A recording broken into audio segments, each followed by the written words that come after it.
സുവിശേഷ വേലയ്ക്ക് ഇറങ്ങി തിരിച്ച പൗലോസ് തന്റെ പ്രാണനെതിരെ ശത്രു കളിക്കാനിടയാണ്.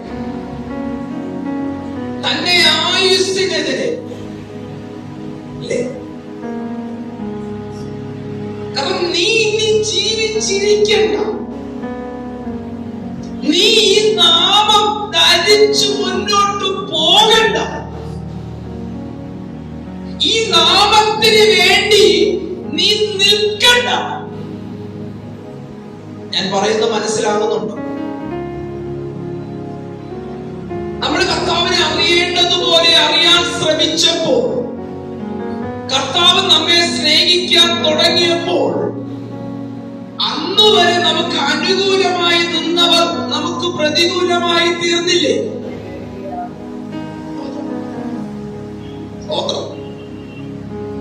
നമ്മൾ അവരിൽ നിന്നൊരു വേർപാട് അനുഷ്ഠിച്ചപ്പോൾ, നമ്മൾ അവരെ പോലെ ആകാതിരുന്നപ്പോൾ, അവർക്ക് നമ്മളൊരു ശാപമായി തീർന്നില്ലേ?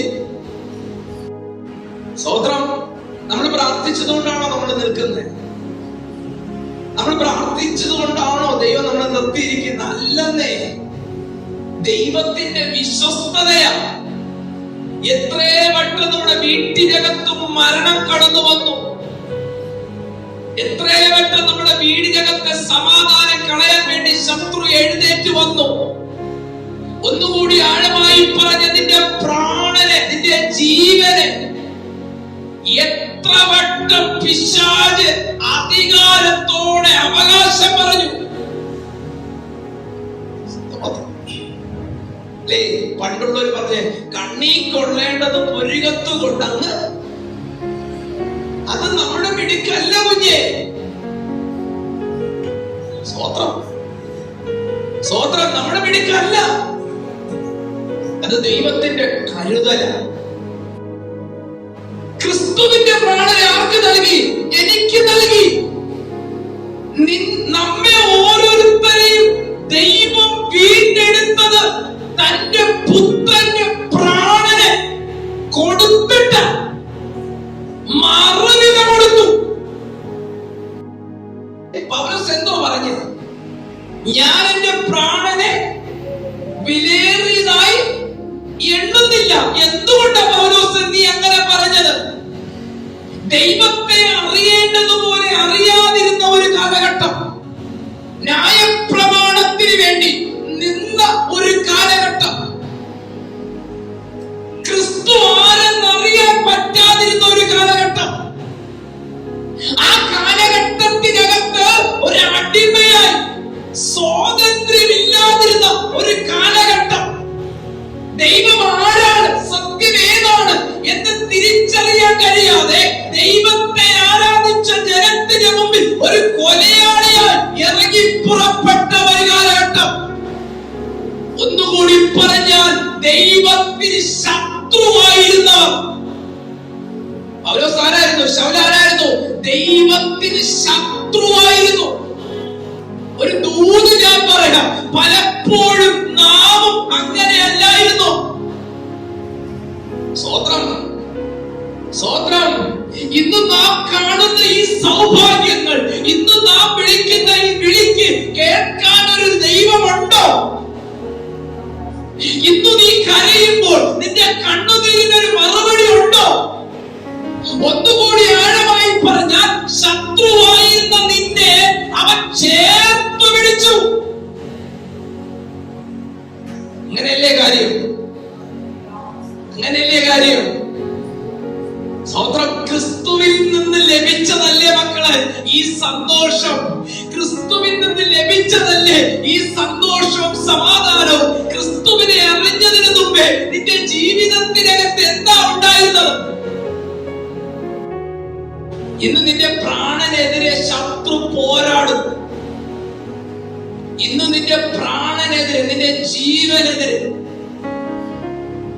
നിന്റെ കുഞ്ഞുങ്ങൾക്കെതിരെ, നിന്റെ ദാസിക്കെതിരെ, നിന്റെ ദാസനെതിരെ, നിന്റെ മക്കൾക്കെതിരെ ശത്രു പോരാടുന്നു. ശരിയാ, അവൻ എനി ടൈം പോരാടിക്കൊണ്ടിരിക്കുക.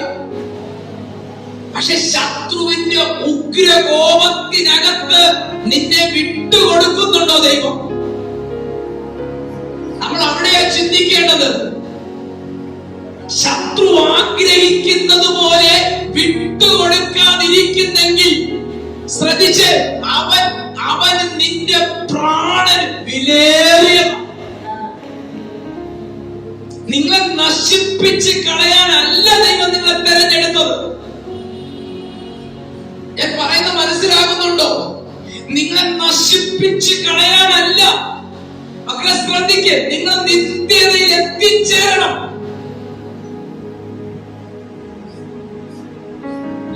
എന്റെ പ്രാണനെ പാതാളത്തിൽ വിട്ടുകൊടുത്തില്ല. മക്കളെ ശ്രദ്ധിക്ക്, ദൈവം തന്റെ പുത്രനെ നമുക്ക് വേണ്ടി നൽകിയത്. പാപം നിറഞ്ഞു കിടന്ന ഈ ലോകത്തിൽ, അകൃത്യം നിറഞ്ഞു കിടക്കുന്ന ഈ ലോകത്തിൽ നീയും നിന്റെ കുടുംബവും നശിച്ചു പോകാതിരിക്കേണ്ടതിന് ബാബേൽ എന്ന് പറയുന്നു അധർമ്മം പ്രവർത്തിക്കുന്ന പ്രവൃത്തിയെ കാണിക്കുന്നത്. ദൈവഹിതമുള്ള പ്രവൃത്തി ചെയ്യേണ്ടവർ ദൈവഹിതമില്ലാത്ത പ്രവൃത്തി ചെയ്യുക. ദൈവത്തെ പ്രസാദിപ്പിക്കേണ്ട മനുഷ്യൻ ദൈവത്തെ കോപിപ്പിക്കുക. ഇന്ന് നോക്കിക്കേ, ലോകത്ത് എന്താ നടക്കുന്നത്? ദൈവത്തിന്റെ പ്രവൃത്തി വഴി നടക്കേണ്ട പലരും ദൈവ വഴി വിട്ട് ലോക വഴി തിരഞ്ഞെടുക്കുക.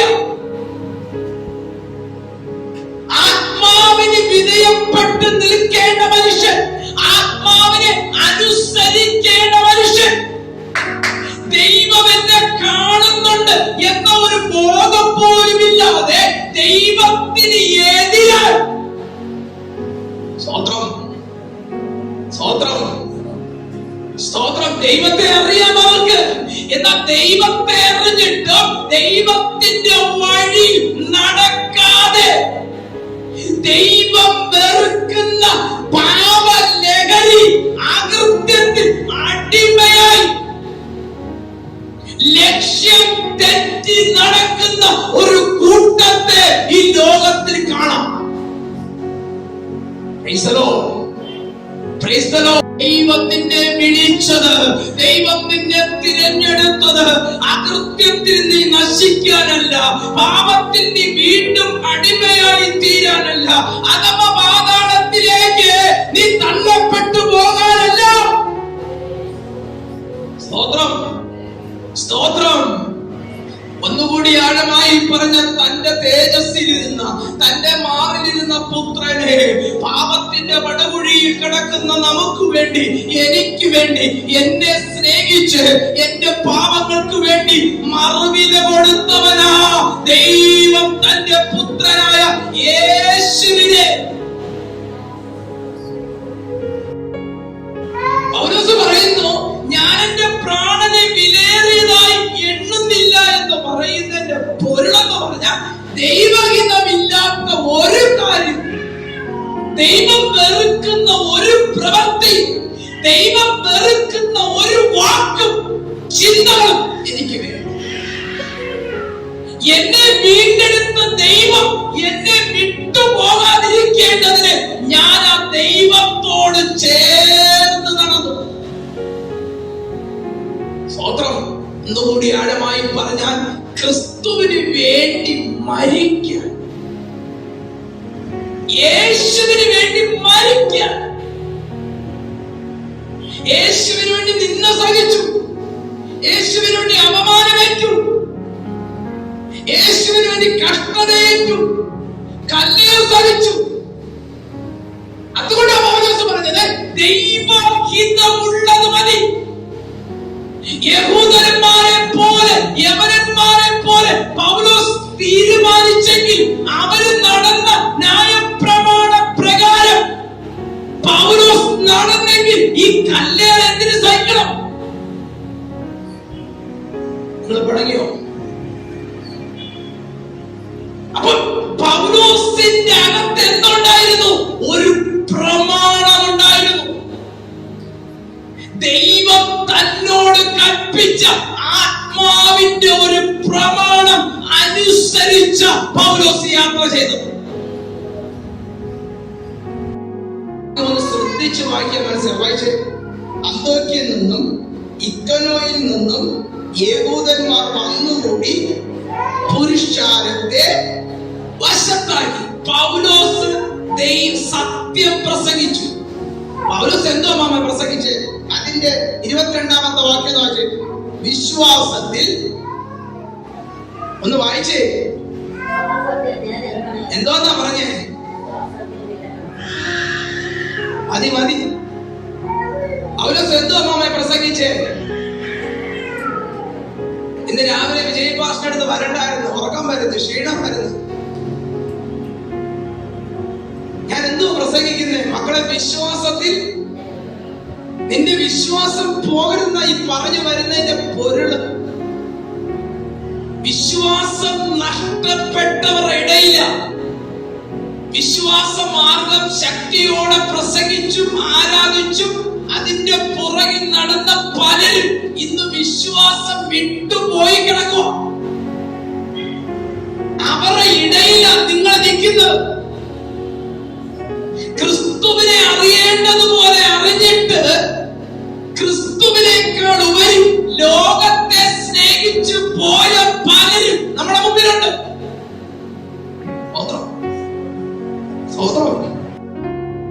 വിശ്വാസത്തിൽ നിലനിൽക്കണം. അടുത്ത കാര്യം, വിശ്വാസത്തിൽ നിലനിൽക്കുന്ന ഒരു ദൈവ വൈദ്യന് എന്തുണ്ടാവേ? നാം അനേക കഷ്ടങ്ങൾ കൂടി എവിടെ കിടക്കണം? എവിടെയാ പോകേണ്ടത്? ദൈവം ഒരുക്കി വച്ചിരിക്കുന്ന ആ ദൈവരാജ്യത്തിൽ നീ പ്രവേശിക്കണം.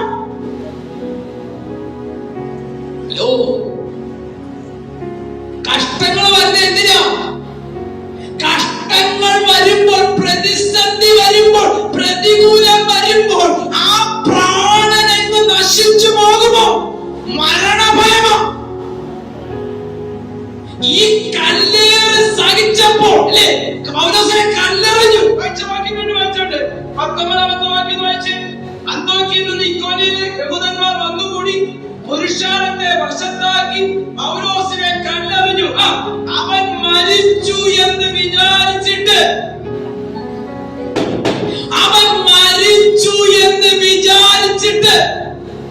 അവൻ കല്ലെറിഞ്ഞത് എന്തിനാ?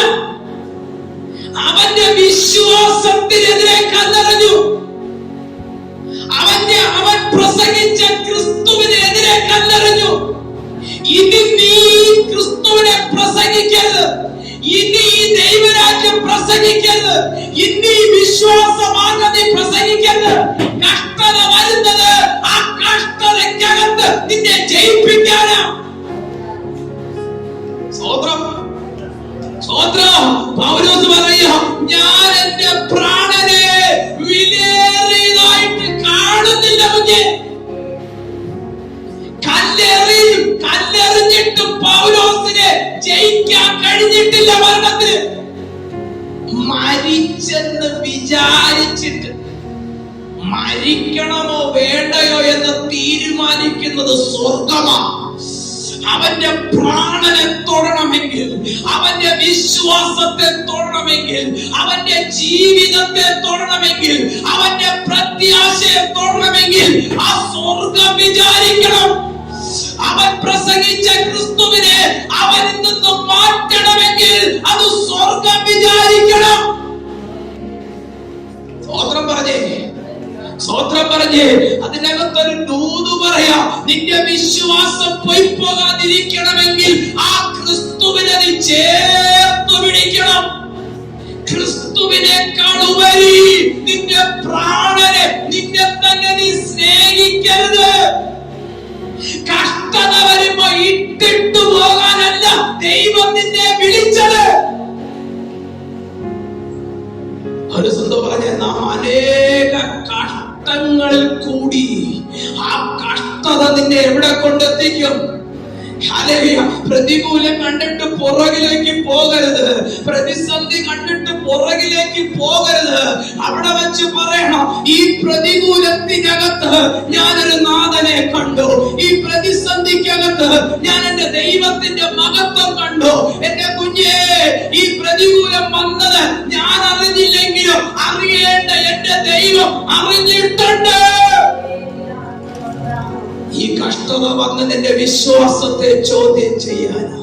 ഈ പ്രതിസന്ധി വന്നത് എന്റെ വിശ്വാസത്തിന്റെ അളവൊന്ന് പരീക്ഷിക്കാനാ.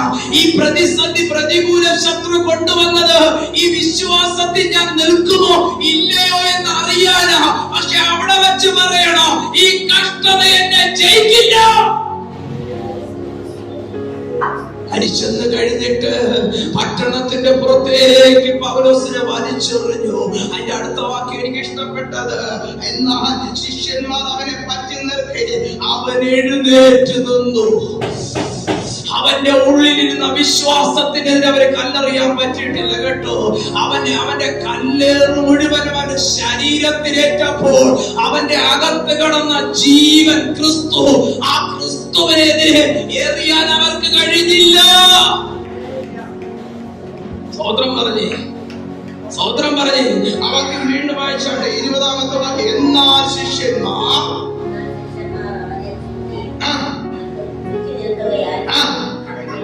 അവൻ എഴുന്നേറ്റമ്മാമേ. വിശ്വാസത്തിന്റെ അടിയുറപ്പുള്ള ക്രിസ്തുവിനെ മുറുകെ പിടിച്ച പൗലോസ്, ആ പൗലോസിന്റെ അനുഭവത്തിൽ നിന്ന് പറഞ്ഞ അവൻ എഴുന്നേറ്റു.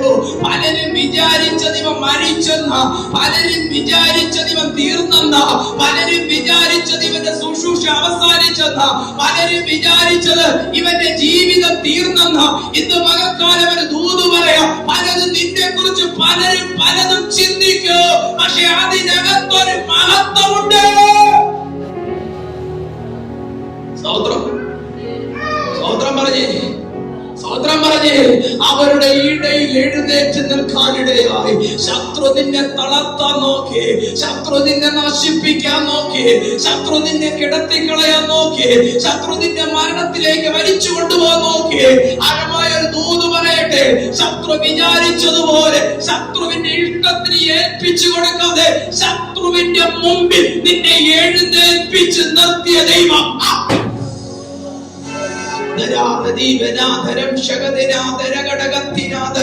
നശിപ്പിക്കാൻ വേണ്ടിയല്ല ദൈവം നിന്നെ തെരഞ്ഞെടുത്തത്, വിട്ടുകൊടുക്കാനല്ല ദൈവം നിന്നെ തെരഞ്ഞെടുത്തത്.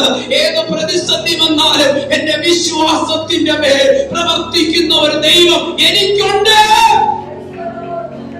ഈ പ്രാണനെ ഞാൻ വിലയേറിയതായി എണ്ണുന്നില്ല. ഒന്ന് ശ്രദ്ധിച്ചേ. അതുകൊണ്ട് എന്റെ കഷ്ടത എങ്ങനെയാ വന്നേ? ഞാൻ ഈ അനുഭവിക്കുന്ന കഷ്ടത എങ്ങനെ വന്ന മാമേ?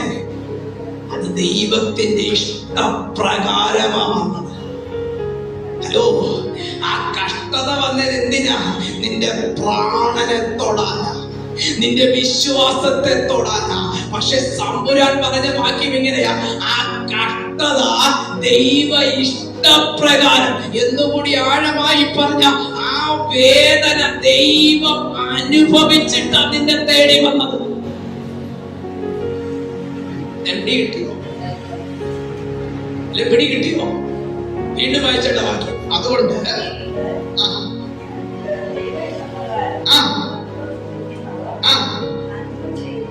നന്മ ചെയ്തുകൊണ്ട്, കഷ്ടതയ്ക്കകത്ത് തിന്മയല്ല, കഷ്ടത വരുമ്പോൾ പിറുപിറുക്കുകയല്ല, കഷ്ടത വരുമ്പോൾ ദൈവത്തോട് പരിഭവം പറയല്ല,